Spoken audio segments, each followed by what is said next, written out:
Mes amis, on arrive avec les d'Hachem, que le bon Dieu nous protège et nous dans la santé et la joie. On arrive vers la fin de l'histoire de Hannah. Voilà, Hannah, elle a eu ce qu'elle voulait. Après plusieurs années de stérilité, finalement, Baruch Hashem,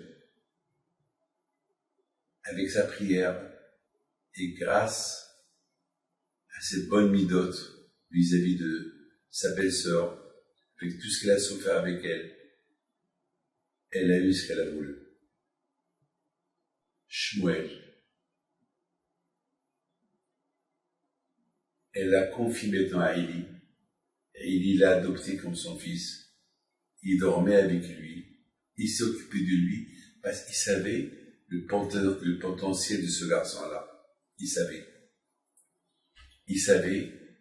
que c'est lui qui va être la suite, c'est lui qui va prendre la suite, c'est lui qui va devenir le fameux prophète Shmuel. Donc il s'occupait de lui vraiment comme il le voulait. Et quand Hannah était heureuse, elle était encore enceinte, le bon Dieu lui a ouvert les portes et elle a eu plusieurs enfants. Maintenant, elle rentre au Beth Amikdash. Elle dit merci à Hachem.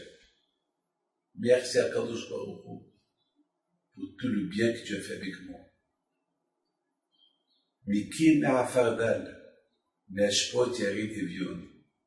Toi, Hachem, tu as soulevé de la terre les pauvres.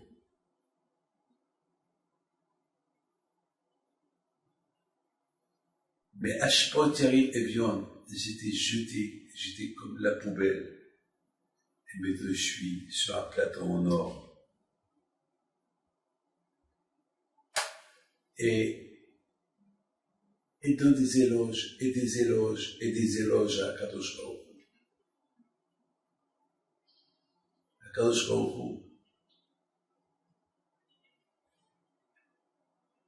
C'est toi, Kadosh Baruch Hu, le maître du ciel. C'est toi l'éternel, et c'est à toi qu'on prie. Et lorsqu'on insiste, et on prie, on obtient le meilleur de toi. Et merci Hachem. Très belle prière, je vous conseille de la lire dans le livre. Maintenant, nous avons la question, pourquoi cette prière de Hannah qu'elle a fait, de remerciement à Kadosh Baruch Hu, pourquoi on la lit chaque matin?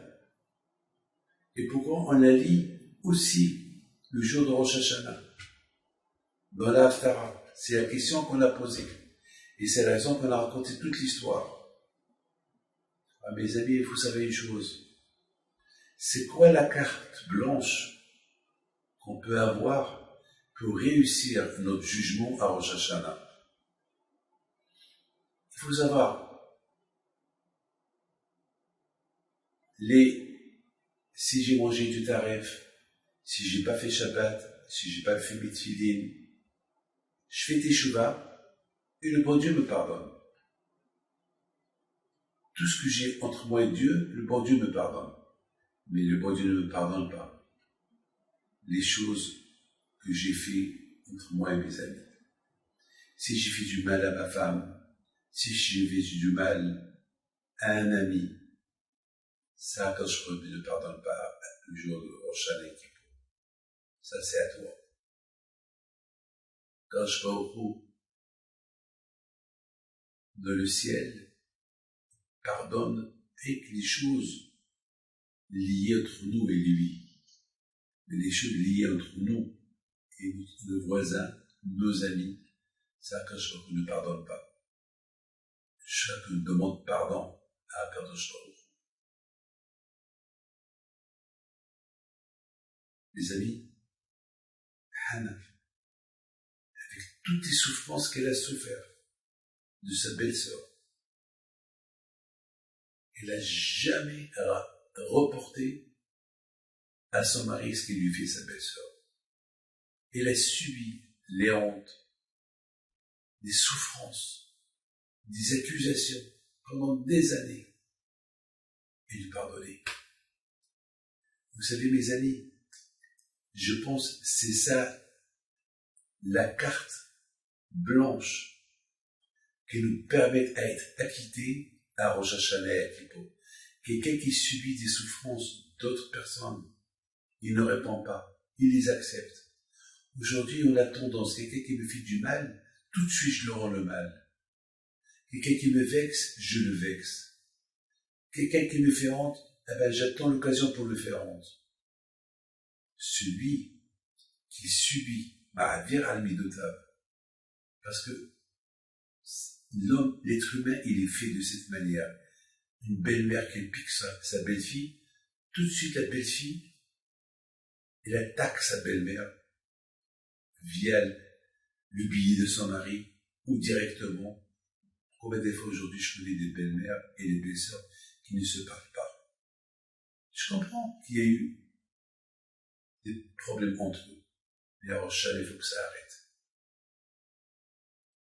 Il faut que ça arrête. Comment voulez-vous que le bon Dieu nous pardonne lorsqu'il y a un conflit entre nous et la belle-mère ou la belle-fille ou un ami ou un voisin? Ça ne marche pas. Le jour de Rosh Hashanah Kippour, on couronne Hachem. Et le couronnement d'Hachem, il doit être d'une manière que ce couronnement, il doit être tout un peuple qui couronne Hachem. Tout à fait de Rosh Hashanah et Kippour, c'est couronner Hachem comme roi. Lorsqu'on couronne Hachem comme roi, c'est là que Hachem nous pardonne. Mais comment voulez-vous couronner Hachem dans des conditions que le peuple il est divisé? Lorsque le peuple il est divisé, ça ne marche pas chez le bon Dieu. Vous avez compris, mes amis? C'est la raison pourquoi Hannah, ce qu'elle a fait, ce qu'elle a subi, elle pardonnait du fond du cœur à sa belle-sœur et jamais elle a reporté à son mari que ce que sa belle-sœur lui faisait. Parce que s'il l'aurait reporté, il l'aurait divorcé. Lorsqu'Akadosh Baruch Hu voit qu'on subit des souffrances des amis et on lui pardonne, c'est la carte blanche d'être acquitté le jour des jugements. Et on aura le mérite d'être assis avec Hachem à Sukkot. Et ça sera le vrai Simchat Torah. Parce que dans Simchat Torah, il y a quelque chose. On continue demain. Que le bon Dieu vous protège et vous donne la santé. Amen.